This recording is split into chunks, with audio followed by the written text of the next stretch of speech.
Lucky Spencer and Lulu Spencer's brother. I'm Dr. Portia Robinson. I've been treating your sister. I'm a friend of Elizabeth's. One of Lulu's doctors as well. I've been handling the admin. We have some tests to run. Hey, whatever you need to do. I'll be over here when you're done. You don't have to wait a minute. So, how's Lulu? Her condition is deteriorating, so we're running into this. I'm officially done trusting Portia as a doctor. After her little stunt with Heather at GH, I can't believe she's still treating patients. It's like she's running a one-woman show where the audience is just a bunch of unfortunate souls who get hurt while she plays the star.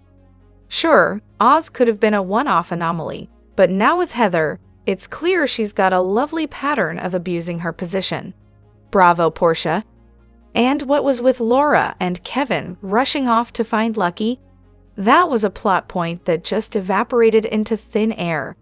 Next thing we know, Jason and Anna swoop in like they're the stars of the show. I mean, come on, couldn't they at least have made Lucky a surprise passenger on the plane? Maybe when Kevin and Laura finally decide to grace us with their presence again, they'll stumble upon Spencer.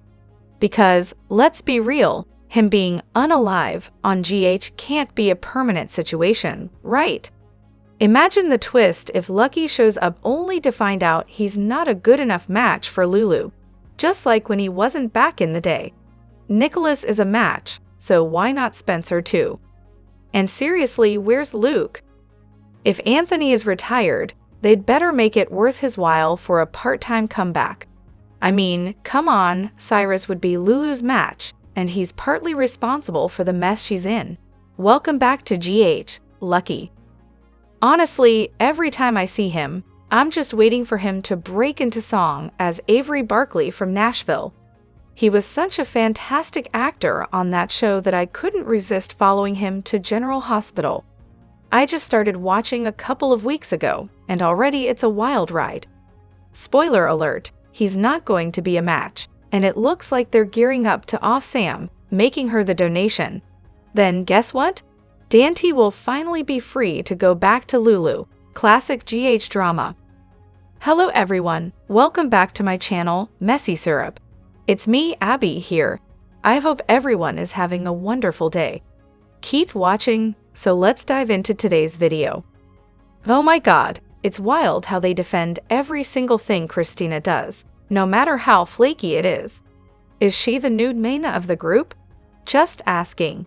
I'm just sitting here waiting for Lucky to show up at Elizabeth's door, with either Aiden or her answering the door.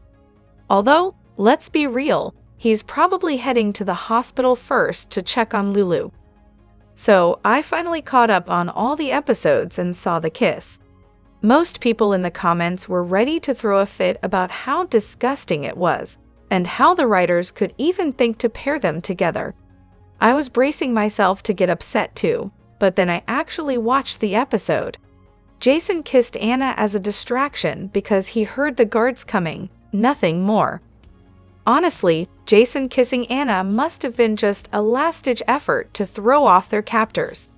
The writers would never seriously consider making them a couple, especially after Brit. The thought of Jason and Anna as a couple is just laughable. Everyone knows it, including the writers. I've seen so many comments about that kiss, and I really think it was just to confuse their captors, not a hint of romance.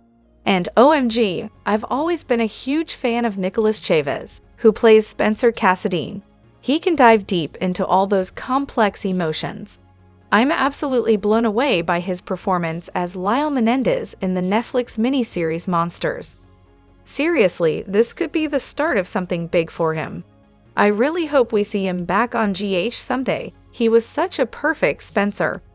On another note, I noticed Carolyn Hennessy is in a horror movie called Saint Agatha. I was so excited to see her in something new because I love her. She's fantastic in both GH and this film. The only issue? The movie is a total train wreck. I don't think I'll make it to the end. And speaking of nostalgia, I was browsing around Freevee and stumbled upon General Hospital on live TV. They're airing old episodes when the original Nina was still around, and Julian and Nell were alive. What a trip down memory lane. So let me get this straight. When Jason got rid of the evidence, you know, the gun used to kill Kate's, To protect Sunny, he was hailed as a hero. But when Nana deletes the hotel camera footage of Charlotte hunting Anna, suddenly fans have a meltdown and throw a fit about her. Let's break this down for a second. Sunny, a man who intentionally kills an FBI agent in cold blood, shows zero remorse and even brags about it. Not to mention he leaves Kate's disabled son without a mother or father. Charlotte, a teenager mind-controlled by her evil grandfather. She even apologized to her victim, Anna. But sure, let's keep that double standard going. And speaking of easy fixes, how about Carly and Sunny just have a big, dramatic fight where everyone can see and break up again? Easy peasy. Now, just to clarify for everyone, that kiss Jason planted on Anna, 100% fake. He has zero interest in her, never has, never will. It was all a ploy to throw the guards off and create a diversion. So can we please stop pretending this is anything but a desperate plot device? On another note, how eerie is it that Lucky was in Somalia and yesterday was freed by a blast set off by Brennan? I mean, yesterday a car bomb actually went off in Mogadishu, courtesy of Al-Shabaab. Talk about life imitating art. And let's not forget, it would be a shame if Sunny hired Martin and ended up bringing Sunny down just to protect Alexis. Now that would be a twist. So, if Sam dies trying to find that gun, does that spell the end for Carly and Jason? What does that even have to do with them? Alexis is the one choosing her fate here. She could just tell the truth. Jason and Carly aren't responsible for Alexis sitting in jail for Christina. And let's not forget, Alexis chose to throw the gun in the river. Seriously, she should have just confronted Christina in the first place. With the unexpected passing of several soap actors over the past year, I've been feeling extra nostalgic. It's funny how death makes you appreciate what you've got while also reflecting on experiences that will never come to fruition. So, are there any bucket list storylines you'd love to see before these characters retire? Because we all know that next year, or someday, is never a guarantee. For instance, Jason Morgan really should revisit his Quartermaine past. Sure, it wouldn't have the same impact now that Alan and Monica are both off the canvas, but think about it. A resurrection of AJ and Emily, or maybe even a long-lost kid of AJ. There's so much story left to tell there. What do we want to see to check all the character development boxes before anyone potentially disappears off-screen unexpectedly? Let's add an example of what still could be, instead of what could have been. How about we find out that Ethan is Robert's kid before Robert sails off into the sunset? As for Sunny, I want him to lose everything in his final storyline. He's basically a Michael Corleone knockoff, albeit a one-dimensional caricature. So let's have everyone turn on him. And he finally loses his mind when Christina gets killed in an assassination attempt meant for him. Or picture this, a whodunit storyline where it's revealed that Monica is the one who did it, avenging all the deaths and damage he's inflicted on her family. But here's the kicker, she gets a mercy sentence because she's battling breast cancer again. Now, that would be a storyline worth watching. Sidwell in Port Charles, I am absolutely loving Carlo Roda's portrayal of our poker-playing villain. This guy is a fantastic actor with an impressive history -24, anyone. Now that we know he's headed to Port Charles to reclaim the diamonds from Holly, I really hope he sticks around for a while and shakes things up. I'm dying to see who he might have chemistry with next. He's already had his fling with Holly, but let's not stop there. Personally, I'm all for pairing him with Ava. She has that delicious dark side, and I can just imagine the fireworks between Maura West and Carlo Roda. Talk about chemistry. Who would you like to see him romantically paired with? And speaking of pairings, can we please get Diane some love? It's been ages. Maybe she could hook up with Jack Sidwell for a bit of drama. Imagine the ultimate betrayal if she ends up going back to Rick. I mean, I can't see her being with Roberto, but that could make for some seriously interesting storytelling. Drew and Willow's romance on General Hospital is like watching a slow-motion car crash. You want to look away, but you just can't. Honestly, it's almost impressive how spectacularly the writers have misjudged this pairing. Drew and Willow have all the chemistry of two strangers stuck in an elevator, and let's be real, you kind of hope the elevator breaks down just to spare us all the awkwardness.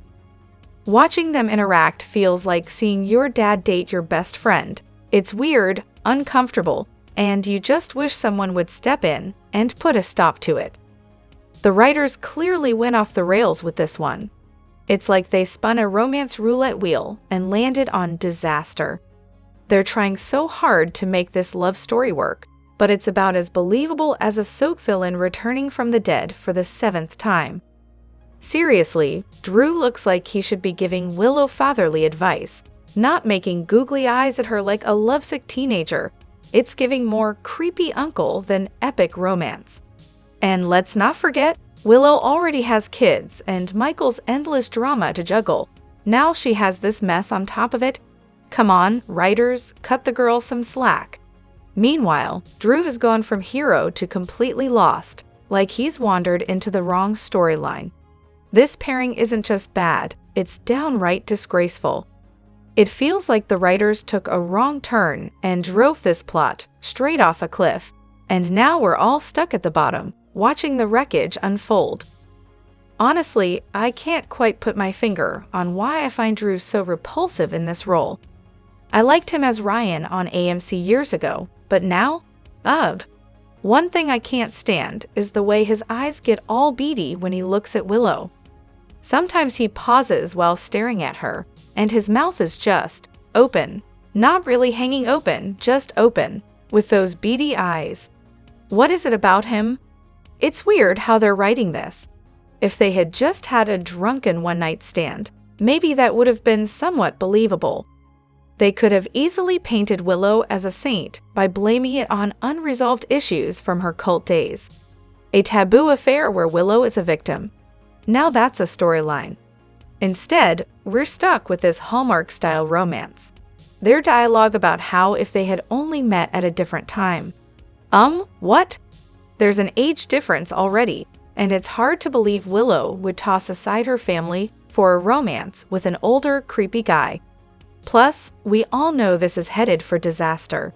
Willow has already said Drew would never lie to her, but we know he's already lied, considering he's been sleeping with her mother.